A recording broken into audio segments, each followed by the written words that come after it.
ಜೈ ಶ್ರೀರಾಮ್. ನಮಸ್ಕಾರ ಸ್ನೇಹಿತರೆ. 2026ನೇ ನೂತನ ಆಂಗ್ಲ ಸಂವತ್ಸರದ ಧನಸ್ಸು ರಾಶಿಯವರ ವಾರ್ಷಿಕ ಫಲಿತಾಂಶಗಳು ಹೇಗಿದೆ ಅಂತ ನೋಡ್ತಾ ಹೋಗೋಣ. ಈ ವಾರ್ಷಿಕ ಫಲಿತಾಂಶಗಳು ಅಂತಕ್ಕಂಥದ್ದನ್ನ ಯಾವ ಆಧಾರದ ಮೇಲೆ ನಾವು ಹೇಳ್ತಾ ಇದ್ದೇವೆ ಅಂತಂದ್ರೆ, ದೀರ್ಘಕಾಲಿಕವಾಗಿ ವರ್ಷ ಪೂರ್ತಿ ಒಂದೇ ರಾಶಿಯಲ್ಲಿ ಸಂಚಾರ ಮಾಡ್ತಾ ಇರ್ತಕ್ಕಂತಹ ಗ್ರಹಗಳ ಆಧಾರದ ಮೇಲೆ ನಾವು ಈ ವರ್ಷ ಈ ರಾಶಿಯವರಿಗೆ ಈ ತರ ಇರುತ್ತೆ ಅಂತಕ್ಕಂತಹ ವಿಚಾರವನ್ನ ತಿಳಿಸ್ತಾ ಇರ್ತಕ್ಕಂಥದ್ದು. ವರ್ಷ ಪೂರ್ತಿ ಕೂಡ ಒಂದೇ ರಾಶಿಯಲ್ಲಿ ಸಂಚಾರ ಮಾಡ್ತಾ ಇರ್ತಕ್ಕಂತಹ ಗ್ರಹಗಳು ಯಾರ್ಯಾರು ಅಂತ ನೋಡೋದೇ ಆದ್ರೆ, ಶನಿ, ಗುರು, ರಾಹು, ಕೇತು ಈ 4 ಗ್ರಹಗಳು ವರ್ಷ ಪೂರ್ತಿ ಕೂಡ ಒಂದೇ ರಾಶಿಯಲ್ಲಿ ಸಂಚಾರವನ್ನು ಮಾಡ್ತಾ ಇರ್ತಾರೆ. ಹಾಗಾದ್ರೆ ಈ 2026ನೇ ಇಸ್ವಿಯಲ್ಲಿ ಈ 4 ಗ್ರಹಗಳೇನಾದ್ರೂ ತಮ್ಮ ತಮ್ಮ ರಾಶಿಗಳನ್ನ ಬದಲಾವಣೆ ಏನಾದ್ರೂ ಮಾಡ್ಕೊಳ್ತಾ ಇದ್ದಾರಾ? ಈ ಬದಲಾವಣೆಯಿಂದ ಧನುಸ್ಸು ರಾಶಿಯವರಿಗೆ ಏನಾದ್ರೂ ಚೇಂಜಸ್ ಅಥವಾ ಏನಾದ್ರೂ ಒಳ್ಳೇದು ಅಥವಾ ಕೆಟ್ಟದ್ದು ಯಾವ ತರ ಇದೆ, ಯಾವ ತರಹದ ಫಲಿತಾಂಶಗಳ ನೀಡ್ತಾ ಹೋಗುತ್ತೆ ಅಂತಕ್ಕಂಥದನ್ನ ನೋಡ್ತಾ ಹೋಗೋಣ. ಮೊದಲನೇದಾಗಿ 2026ನೇ ಇಸ್ವಿಯಲ್ಲಿ ಶನಿಯ ಬದಲಾವಣೆ ಏನಾದ್ರೂ ಇದೆಯಾ ಅಂತ ನೋಡೋದೇ ಆದ್ರೆ, ಶನಿ ಮೀನರಾಶಿಯಲ್ಲೇ ಸಂಚಾರವನ್ನು ಮಾಡ್ತಾ ಇರ್ತಾರೆ. ಶನಿಯ ರಾಶಿ ಪರಿವರ್ತನೆ ಇರೋದಿಲ್ಲ. ಶನಿ ಈ ವರ್ಷ ಪೂರ್ತಿ ಕೂಡ ಮೀನರಾಶಿಯಲ್ಲೇ ಸಂಚಾರವನ್ನ ಮಾಡ್ತಾ ಇರ್ತಾರೆ.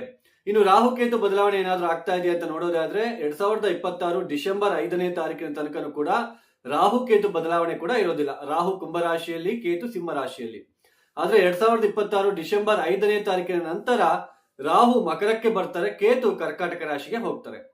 ಇನ್ನು ಗುರುವಿನ ಬದಲಾವಣೆ ಏನಾದ್ರೂ ಇದೆಯಾ ಅಂತ ನೋಡೋದಾದ್ರೆ, ಈ ವರ್ಷ ಗುರು 2 ಬಾರಿ ರಾಶಿಗಳನ್ನ ಬದಲಾವಣೆ ಮಾಡ್ಕೊಳ್ತಾ ಇದ್ದಾರೆ. 2026 ಜೂನ್ 2ನೇ ತಾರೀಕು ಗುರು ಕರ್ಕಾಟಕ ರಾಶಿಗೆ ಪ್ರವೇಶ ಮಾಡ್ತಾರೆ. ಆಕ್ಚುಲಿ ಗುರು ಒಂದು ರಾಶಿಯಲ್ಲಿ 1 ವರ್ಷ ಇರಬೇಕು, ಆದ್ರೆ ಅತಿಚಾರ ಮಾರ್ಗವಾಗಿ ಕೇವಲ 5 ತಿಂಗಳಿಗೆನೆ 2026 ಜೂನ್ 2ನೇ ತಾರೀಕು ಕರ್ಕಾಟಕ ರಾಶಿಗೆ ಬರ್ತಾರೆ. 2026 ಅಕ್ಟೋಬರ್ 31ಕ್ಕೆ ಸಿಂಹ ರಾಶಿಗೆ ಮತ್ತೆ ಪ್ರವೇಶ ಆಗುತ್ತೆ. ಕರ್ಕಾಟಕ ರಾಶಿಯಲ್ಲಿ ಬರೀ 5 ತಿಂಗಳಿದ್ಬಿಟ್ಟು ಮತ್ತೆ ಸಿಂಹ ರಾಶಿಗೆ ಪ್ರವೇಶ ಆಗುತ್ತೆ. ನೋಡಿ, ಮುಖ್ಯವಾಗಿ ಈ ಒಂದು ಏನು 4 ಗ್ರಹಗಳ ಸಂಚಾರದಿಂದ ಧನಸ್ಸು ರಾಶಿಯವರಿಗೆ ನೋಡಿ, ಧನಸ್ಸು ರಾಶಿಯವರಿಗೆ ಮುಖ್ಯವಾಗಿ 4ನೇ ಮನೆಯಲ್ಲಿ ಶನಿ ಸಂಚಾರ ನಡೀತಾ ಇದೆ.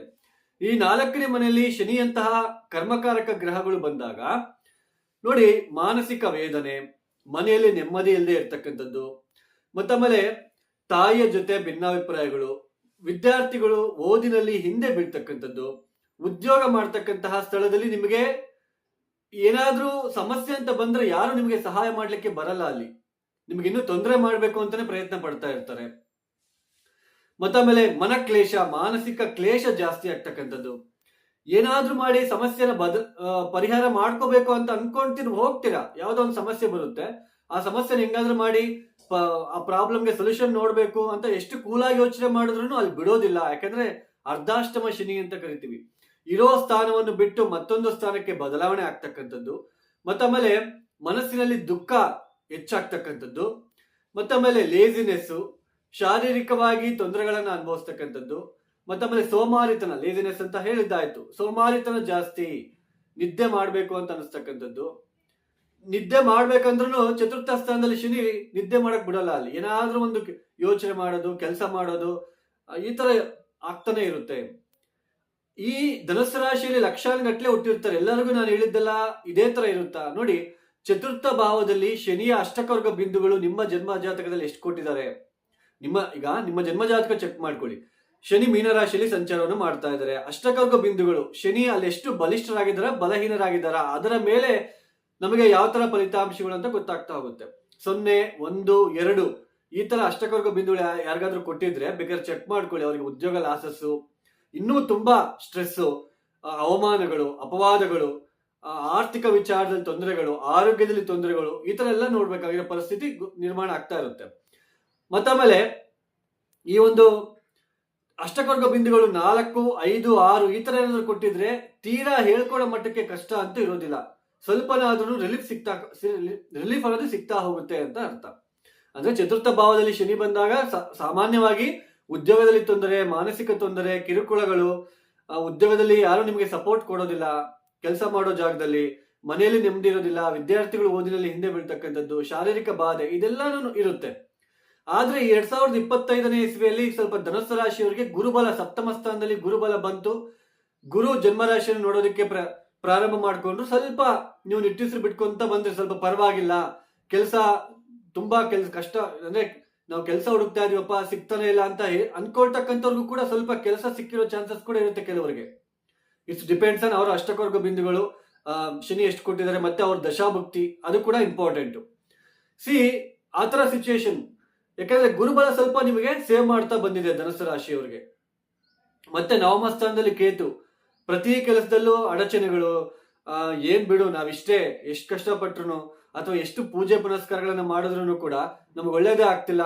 ನವಮ ಸ್ಥಾನದಲ್ಲಿ ಕೇತು ಇದ್ದಾಗ ಈ ತರ ಸಿಚುಯೇಷನ್, ಎಷ್ಟು ಪೂಜೆ ಮಾಡಿದ್ರು ಒಳ್ಳೇದಾಗ್ತಾ ಇಲ್ಲ, ಯಾವ ಪೂಜೆನೂ ಬೇಡ ಏನು ಬೇಡ, ಈ ತರ ಸಿಚುಯೇಷನ್, ಈ ತರ ಮನಸ್ಸಿಗೆ ಬರ್ತಕ್ಕಂಥದ್ದು. ಈ 2026ನೇ ಇಸ್ವಿಯಲ್ಲೂ ಕೂಡ ಜನವರಿ, ಫೆಬ್ರವರಿ, ಮಾರ್ಚ್, ಏಪ್ರಿಲ್, ಮೇ, ಜೂನ್ 2ನೇ ತಾರೀಕಿನ ತನಕನೂ ಕೂಡ ಧನುಸ್ಸು ರಾಶಿಯವರಿಗೆ ಪರವಾಗಿಲ್ಲ.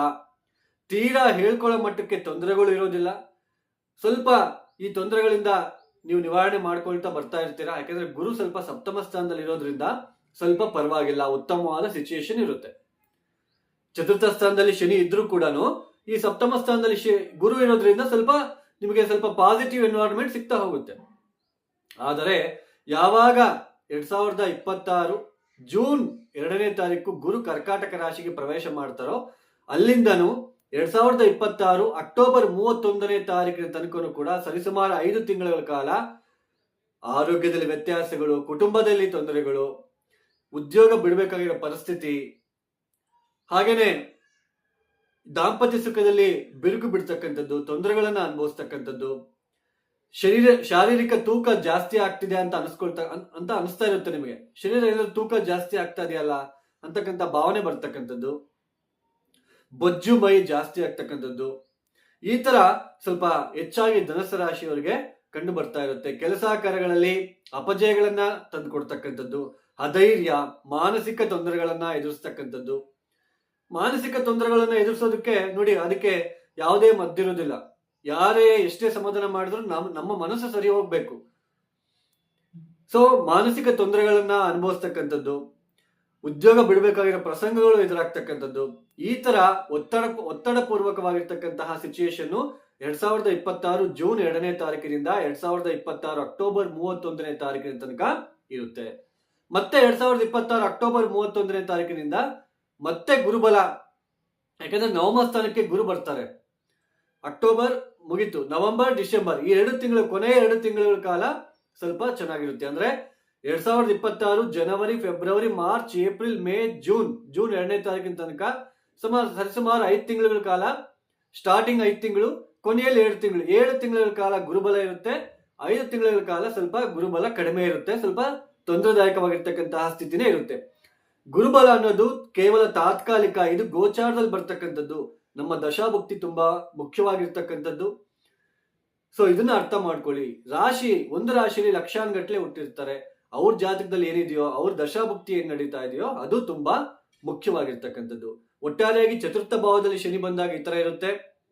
ಆದ್ರೆ ನಿಮಗೆ ಗುರುಬಲ ಇರೋದಕ್ಕೆ ಸ್ವಲ್ಪ 2026 ಜೂನ್ 2ನೇ ತಾರೀಕಿನ ತನಕ ಸ್ವಲ್ಪ ನಿಟ್ಟುಸಿರು ಬಿಟ್ಕೊಂಡು ಸ್ವಲ್ಪ ಪರವಾಗಿಲ್ಲಪ್ಪ ಅಂತ ಅನ್ಕೊಂಡು ಹೋಗ್ತೀರಾ.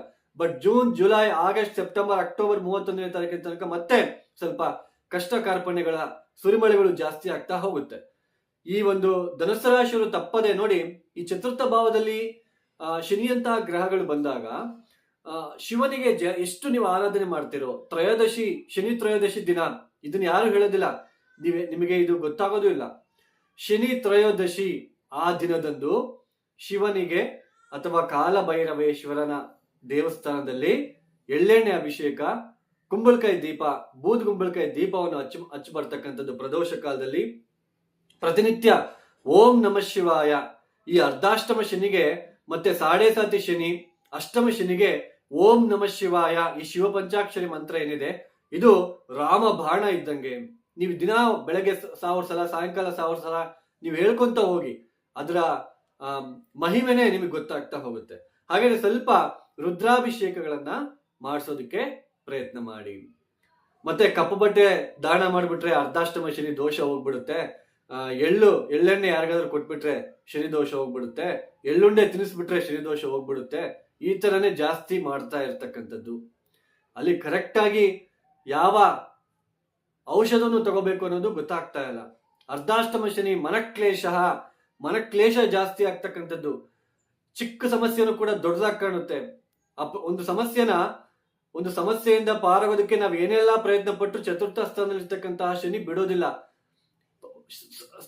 ಸ್ವಸ್ಥಾನ ನಾಶ ಆಗ್ತಕ್ಕಂಥದ್ದು, ಇರೋ ಮನೆಯನ್ನು ಬಿಟ್ಟು ಎಲ್ಲೋ ಹೋಗ್ಬಿಟ್ಟು ಬದುಕಬೇಕಾಗಿರೋ ಪರಿಸ್ಥಿತಿಗಳು, ಇದೆಲ್ಲಾನು ತುಂಬಾ ಇಂಪಾರ್ಟೆಂಟು. ಸೊ ಅರ್ಥ ಮಾಡ್ಕೊಳ್ಳಿ, ಈ ಧನುಸು ರಾಶಿ ಪರಿಹಾರಗಳನ್ನು ಮಾಡ್ಕೊಳ್ಳಿ. ಯಾರೆಲ್ಲ ವಿಡಿಯೋ ನೋಡ್ತಾ ಇದ್ದೀರಾ ಲೈಕ್ ಮಾಡಿ, ಶೇರ್ ಮಾಡಿ, ಸಬ್ಸ್ಕ್ರೈಬ್ ಮಾಡ್ಕೊಳ್ಳಿ. ಸರ್ವೇ ಜನ ಸುಖಿನೋ ಭವಂತು. ಧನ್ಯವಾದಗಳು. ಜೈ ಶ್ರೀರಾಮ್.